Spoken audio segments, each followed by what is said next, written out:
சரி. சாமி சார் பவானே படிக்கிறேன் பவானி புரியுது. எந்த ஊர்ல இருந்து கிளம்புனீங்க பவானே? ஹலோ. சாமி ஹலோ. வணக்கம் சாமி. வணக்கம் சாமி. சாமி எந்த ஊர்ல இருந்து நீங்க கிளம்புனீங்க? நாங்க திருச்சி ஸ்ரீரங்கத்துலேருந்து கிளம்புறோம் சாமி. சரிங்கப்பா. இப்ப எந்த வழியா பயணம் பண்றீங்க ஐயனை பார்க்க? ஐயனை பார்க்க நாங்கள் புல்மேட்டு வழியா பயணம் பண்ணி இப்போ வண்டி பெரியார்ல வந்து இருக்கோம் ஐயா. ஐயப்பா. சரிங்க. இப்ப இன்னும் நீங்க சத்திரம் போல. இன்னும் சத்திரம் போல. சத்திரத்துக்கு எங்களுக்கு இன்னும் ஒரு 15 கிலோமீட்டர் இருக்கு. எங்களுக்கு சரி. ஆக்சுவலா 7 மணிக்கு அலோடுன்னு சொல்லியிருந்தாங்க.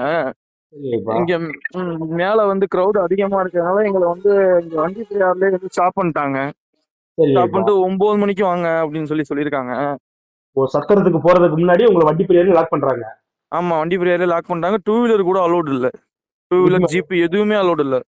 சரிங்கப்பா. இல்ல ஏன்னா இப்ப 2 நாளாவே உங்களுக்கு புல்மேட்டு பாதை வலி அதிகமா இருக்கனால நேத்து நேத்து முந்தானத்துல பாத்தீங்கன்னா 7 to 1 வரைக்கும் அனுமதி கொடுத்திருந்தாங்க. ஆ, ஒரு ஆ, ஆ, மணிலேயே கிட்டத்தட்ட ஆயிரக்கணக்கான பக்தர்கள் அவங்க வெயிட் பண்ணிட்டு இருக்காங்க. ஆ, அதெல்லாம் ஆ. ஸ்பாட் புக்கிங்கும் 1000 குறைச்சிட்டாங்க. ஓ, இப்ப ஓ. நீங்க 9 மணிக்கு மேல அலோவ் பண்ணி அதுக்கப்புறம் நீங்க மேல போகணும். என்ன போவானே? ஆமா ஆமா போகணும். இப்ப போலீஸ் அதிகாரி கேட்டதுக்கு என்ன சொன்னாங்க? அதுக்கு இடையில விட மாட்டேன்ட்டாங்களா? இல்ல இதுக்கப்புறம் அலோடு யாருக்குமே கிடையாது. 9 மணிக்கு வாங்க. பார்க்கிங் வந்து 3 கிலோமீட்டர் தள்ளி இருக்கு. நீங்க பார்க்கிங்ல போய் வண்டி பார்க் பண்ணிக்கோங்க. ஓ. 9 மணிக்கு வாங்க அப்படின்ட்டாங்க. ஓ, வண்டி பார்க்கிங்கே வந்து வண்டி பிரியாதுக்கு முன்னாடி போட சொல்றாங்களோ? வண்டி பெரியார்ல இப்போ நாங்க கரெக்டா வண்டி பெரியார்ல இருக்கோம். வண்டி பெரியார்ல இருந்து நாங்க வந்து யூ டர்ன் போட்டு 3 கிலோமீட்டருக்கு முன்னாடி பார்க்கிங் போக சொல்றாங்க. ஓஹோ. அப்ப கிட்டத்தட்ட அதுவே உங்களுக்கு 10 கிலோமீட்டருக்கு வந்துருமாப்பா? இல்ல இப்போ அது கூடவே வருது. நம்ம இப்ப நாங்க இருக்கிற இடத்துல இருந்து 14 கிலோமீட்டர் சொல்றாங்க. இன்னும் போவானே. நாங்க பார்க்கிங் போனோம்னா இது ஒரு 3 கிலோமீட்டர் கிட்டத்தட்ட 17 கிலோமீட்டர் கிட்ட வந்துடும். சரி, இப்ப நீங்க போயிட்டு ரிட்டர்ன் வர மாதிரி இருந்தா இப்படி இப்ப வரப்ப அது வள தூரம் போடுமே இல்ல? ஆமா ரிட்டர்ன் வர மாதிரினா நம்ம நடந்து தான் வரணும். ஜீப் அந்த மாதிரி தான் வரணும். ஓ, ரைட் ரைட் ரைட். அப்ப சிரமமான அந்த பயணம் தான் அது. என்ன ஆயிப்பா? கண்டிப்பா ஏன்னா கண்டிப்பா. கூட்டம் கம்மியா இருந்தா பிரச்சனை இல்லை, நம்ம போயிட்டு அப்படியே வந்துடலாம். இப்ப ஆமா நீங்க ஆமா ஆமா. சொல்ற பார்க்கிங் அப்படின்னா இப்ப அதான் இப்ப எல்லாருமே ஈஸியா தரிசனம் பண்றது எல்லாமே இந்த பாதை யூஸ் பண்றாங்க. அது எவ்வளவு ஒரு சிரமமான வழிகள் இருக்கு இப்ப நீங்க சொல்றது பார்த்தா தெரியுது இப்ப. கண்டிப்பா கண்டிப்பா. இப்ப எங்களுக்கு இன்னொன்னு என்ன இதாயிடுச்சுன்னா எங்க குழுவுல வந்தவங்க ஒரு 3 பேர் வந்து புக்கிங் பண்ணல.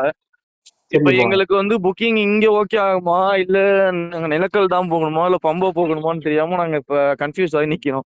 இல்ல அதான் போவானே, அதான் நம்ம தான் சொல்லணும். அங்க வந்து 1000 டிக்கெட் தான் கூட்டம் அதிகமா போறதுனால கடந்த 2 நாட்களா 1000 டிக்கெட் தான் கொடுக்குறாங்க. ஓ, ஓ, ஓ, ஓ. ஏன்னா இப்ப உங்களுக்கு வந்து காலையில 7 to 1 அப்படின்னும் போது அந்த நேரத்துல கொடுத்துட்டு மிச்சம் இருந்தா அவங்க ம், வந்து கொடுக்கலாம். அப்படி இல்லைன்றும் போது உங்களுக்கு ம், கூட்டம் குரௌட் அதிகமா இருக்கும், என்ன பண்ண முடியாதுங்க, அந்த ஸ்பாட் பிக்கிங்க ஸ்டாப் பண்ணக்கூடிய சூழ்நிலையோ இல்ல ஏதோ ஒண்ணு வரும், ம். பண்ற உலக வாய்ப்பு தான் வரும். ஏன்னா அங்க தங்குறதுக்கு விதியெல்லாம் இருக்குது. இப்ப நீங்க ஓ. சத்திரம் போனீங்கன்னா தங்குறதுக்கு விதி அந்த விஷயத்தை எல்லாம் பண்ணிருக்காங்க. ஒரு சில சாமி நமக்கு அங்க இருந்து தகவல் சொன்னாங்க. ஆனா இப்ப ம், நீங்க ம். ஸ்பாட் பிக்கிங் 3 பேருக்கு புக் பண்ணி அங்க போறதுன்ற போது அப்ப அங்க மேல கூட்டம் இருக்கிறத விட சாமி சத்திரத்துல கூட்டம் அதிகமா இருக்கும். இதுதான் மேட்ரு.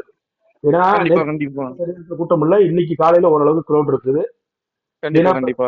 சுவாமிகள் எல்லாம் மேல ஏத்தின பிறகு அதான் உங்களுக்கு 7 மணிக்கு அனுமதினா உங்களுக்கு 9 மணிக்கு. அதனால ஆமா கொஞ்சம் ஆமா. வெயிட் பண்ணி பாருங்க போவானே, பார்த்துட்டு 9 மணிக்கு மேல உங்களை அலோவ் பண்ணோன்னு நீங்க அதை ஸ்பாட் பிக்கிங் பண்ணிட்டு ட்ரை பண்ணி பாருங்க. சரிங்களா? கண்டிப்பா கண்டிப்பா போனேன். ஏதாவது தகவல் சொல்லுங்க போவானே. ஏன்னா அப்படி நீங்க போய் ஸ்பாட் பிக்கிங் புக் பண்றதா இருந்தா ஆ, நிலக்கல் ஆ. நிலக்கல் போகணும். ஆமா, நிலக்கல்ல இருந்து வரணும். இப்ப அதான் பாக்குறேன். கண்டிப்பா கண்டிப்பா போகணும். இப்படி பார்த்துட்டு நீங்க சொல்லுங்க போவானே. கண்டிப்பா போகணும். சாமி சொல்லுங்க. சாமி சொல்லணும்.